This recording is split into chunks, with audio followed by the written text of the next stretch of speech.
Hello દોસ્તો, જય માતાની. તો હું આજે ફેસ ઉપર એક પેક બનાવું છું. હું દેશમાં ગઈ હતી, ગુજરાતમાં, અને ત્યાં આગળ એટલી પુષ્કળ ગરમી હતી કે એનાથી મારો ફેસ જુઓ કેવો થઈ ગયો. આમ તો હું ફેસ પર કાંઈ લગાવતી નથી, એટલે મેં ત્યાં બી કાંઈ સનસ્ક્રીન વગેરે લગાવ્યું નહોતું. હું દર પૂનમે અંબાજી જાઉં, પણ આ વખત પૂનમમાં એટલી ગરમી હતી કે વાત પૂછો નહીં.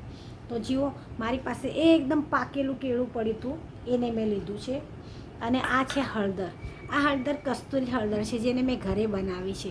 જે એટલી સુગંધ સરસ આવે છે, અને કલર બી જુઓ એનો આપણી હળદરથી અલગ હળદર છે.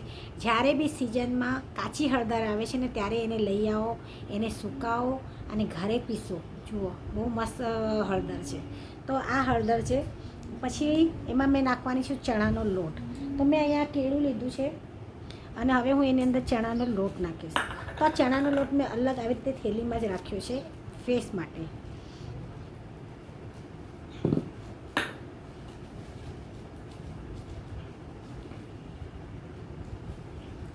અને આમાંથી હું થોડી એક ચપટી હળદર લઈશ, કારણ કે આનો કલર બી જુઓ કેટલો મસ્ત છે. તો તમે જ્યારે બી આવી હળદર આવે ને, તો સ્પેશિયલ ફેસ માટે તમે ઘરે જ બનાવજો. તો આ ચપટી લીધી, સુગંધ આવે છે, અને તમે જોઈ શકો છો એનો કલર બી કેટલો મસ્ત છે.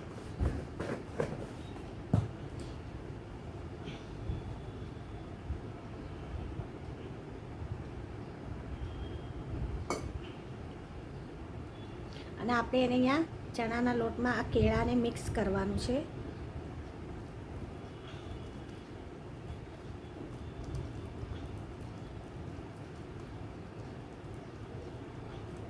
એકદમ પાકું કેળું છે ને, એટલે જલ્દીથી જો મિક્સ થઈ ગયું. આ તમે જોઈ શકો છો.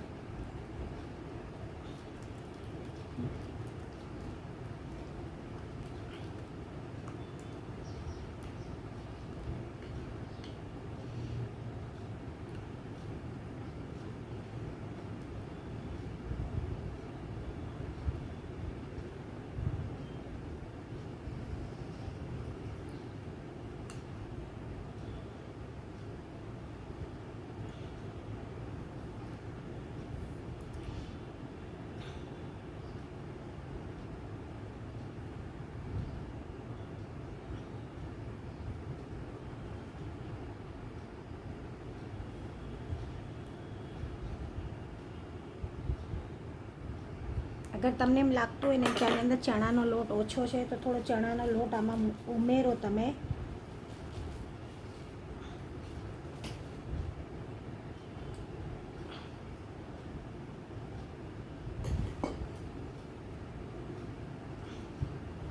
ઉમેરીને પણ તમે લગાવી શકો છો, અને થોડું જાડું લગાવવાનું છે.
તો આ રીતના જુઓ, થોડું થોડું ઠીક લગાવો, એટલે આપણા ફેસ ઉપર આ જુઓ.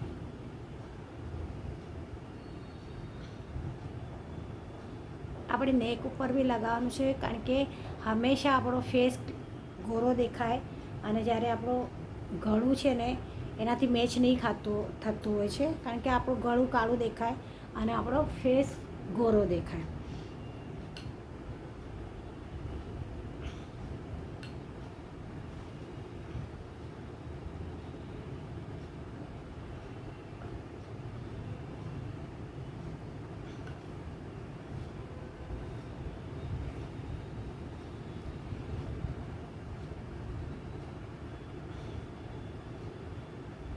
તો કેળું છે ને આપણા સ્કિન માટે બહુ સારું છે, આપણા વાળ માટે બી કેળું બહુ સારું છે.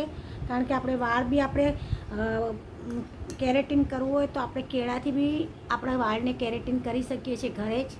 હું તો પાર્લરમાં જતી નથી, એટલે હું ઘરે જ આ રીતના તમે જોઈ શકો છો.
તો આ જુઓ, આ રીતના કેળાનું અને ચણાના લોટથી આપણે ફેસ પેક બનાવ્યો છે. તો તમે જોઈ શકો છો, મેં આ લગાવ્યું છે. હવે આપણે જોઈશું આને 15-20 મિનિટ રાખીને પછી આપણે વોશ કરશું.